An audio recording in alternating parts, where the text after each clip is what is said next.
શક્તિ food ચેનલમાં તમારું સ્વાગત કરું છું। આજે આપણે બનાવીશું રીંગણનો ઓળો। રીંગણનો ઓળો આપણે દેશી રીતથી જ બનાવીશું। દેશી રીતથી રીંગણને શેકીને આપણે રીંગણનો ઓળો બનાવીશું। ખૂબ જ ટેસ્ટી બનશે અને ખાવાની ખૂબ જ મજા આવશે। તો ચાલો મારા શક્તિ ફૂડ કિચનમાં।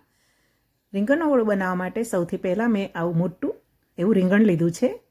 એને હું આ રીતે કટ લગાવીને એને જોઈ લઈશું કે રીંગણ સડેલું ના હોય। એવું ચેક કરવા માટે આપણે આવો એક કટ લગાવી દઈશું અને અંદર સુધી જોઈ લઈશું। હવે એમાં નાના નાના કટ લગાવી દઈશું કેમ કે આપણે રીંગણ શેકવાનું છે તો અંદર સુધી શેકાય એના માટે આવા નાના નાના કટ લગાવી લઈશું અને આ રીતે ગેસની સગડી પર જાળી મૂકીને રીંગણને સરસ શેકી લઈશું। આ રીતે ફેરવતા જઈશું અને રીંગણને ઉપર નીચે ચારે બાજુથી સરસ શેકી લઈશું। રીંગણની છાલ ઉખડી જાય ત્યાં સુધી એને આપણે શેકવાનું છે। તો જુઓ રીંગણની છાલ આ રીતે ખુલી ગઈ છે। હવે રીંગણને આપણે એક ડીશમાં લઈ લઈએ। ગેસ પર પાણી પડ્યું છે તે આપણે લૂસી લઈએ અને હવે રીંગણ ઉપરથી છાલ કાઢી લઈએ। રીંગણને આપણે કટ લગાવીને શેક્યું હોય એટલે એમાંથી પાણી નીતરે છે।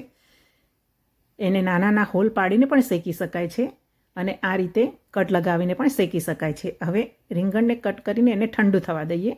ત્યાં સુધી ટામેટાં ડુંગળીની ગ્રેવી બનાવી દઈએ। આદું લસણ મરચાં વાટી લઈએ। હવે રીંગણ કટ કરીને મૂક્યું છે તે પણ ઠંડુ થઈ ગયું છે એટલે એને મેસર વડે મેશ કરી લઈએ। હવે રીંગણ સરસ મેશ થઈ ગયું છે। એને ચમચી વડે એક વખત આ રીતે મોટા ટુકડાને પણ ભાગી લઈએ અને હવે એનો વઘાર કરીએ। વઘાર કરવા માટે ગેસ પર કઢાઈ મૂકીશું અને કઢાઈમાં હું 3 ચમચા જેટલું તેલ ઉમેરીશ। 3 મોટા ચમચા જેટલું આપણે તેલ ઉમેરીશું। હવે તેલ ગરમ થાય એટલે એમાં 1 ચમચી રાઈ ઉમેરીશું। જો તેલ ગરમ થઈ ગયું છે હવે એમાં રાઈ ઉમેરીએ। હવે રાઈ સરસ તતડી જાય એટલે અડધી ચમચી જેટલું જીરું ઉમેરીએ। જીરું પણ સરસ ફ્રાય થઈ ગયું છે એટલે હવે એમાં થોડી હિંગ ઉમેરી લઈએ અને વાટેલા આદું લસણ મરચાં ઉમેરીને સરસ સાંતળી લઈએ। રીંગણના ઓળામાં લસણ થોડું વધારે રાખવાનું છે। લસણ ચડિયાતું હશે તો રીંગણના ઓળાનો ટેસ્ટ ખૂબ જ વધી જશે।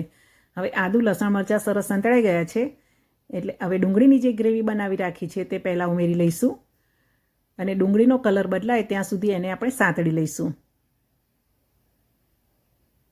જુઓ કલર પણ બદલાઈ ગયો છે એટલે હવે એમાં ઉમેરીશું ટામેટાની પ્યુરી અને હલાવીને સરસ એને ચડવા દઈએ।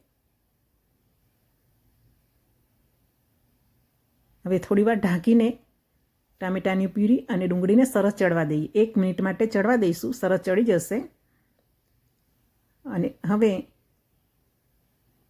ફરીથી એક વખત હલાવી લઈએ અને પછી એમાં મસાલા કરીએ। 1/4 ચમચી જેટલી હળદર ઉમેરીએ। 1 ચમચી ધાણા જીરું પાવડર ઉમેરીશું।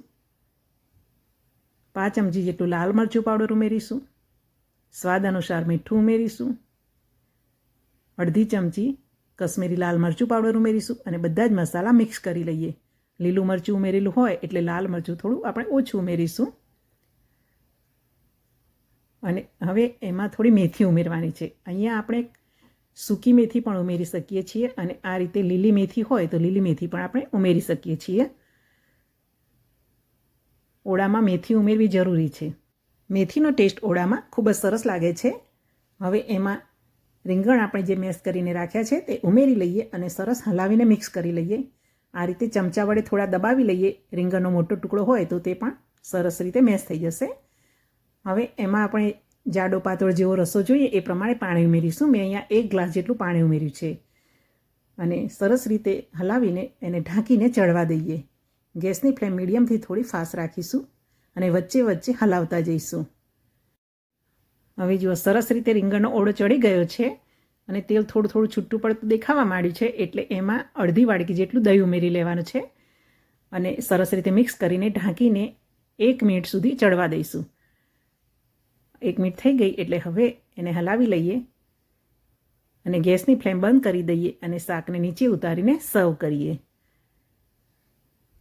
તો જુઓ તૈયાર છે આપણો ખૂબ જ ટેસ્ટી એવો રીંગણનો ઓળો। એને ધાણા વડે ગાર્નિશ કરીએ અને સર્વિંગ બાઉલમાં સર્વ કરીએ। જોઈને જ ખાવાનું મન થઈ જાય એટલો સરસ આપણો રીંગણનો ઓળો બનીને તૈયાર થઈ ગયો છે. અને એમાં લસણ અને મેથીનો ટેસ્ટ એટલો સરસ લાગે છે કે ન પૂછો વાત. બાજરીના રોટલા સાથે તો રીંગણનો ઓળો ખાવાની ખૂબ જ મજા આવે છે. આશા રાખું છું કે તમને મારી રેસીપી જરૂર પસંદ આવી હશે. વિડીયોને લાઇક કરશો અને હા, ચેનલને સબસ્ક્રાઈબ ન કરી હોય તો સબસ્ક્રાઈબ પણ જરૂરથી કરશો. જય શ્રી કૃષ્ણ, જય માતાજી.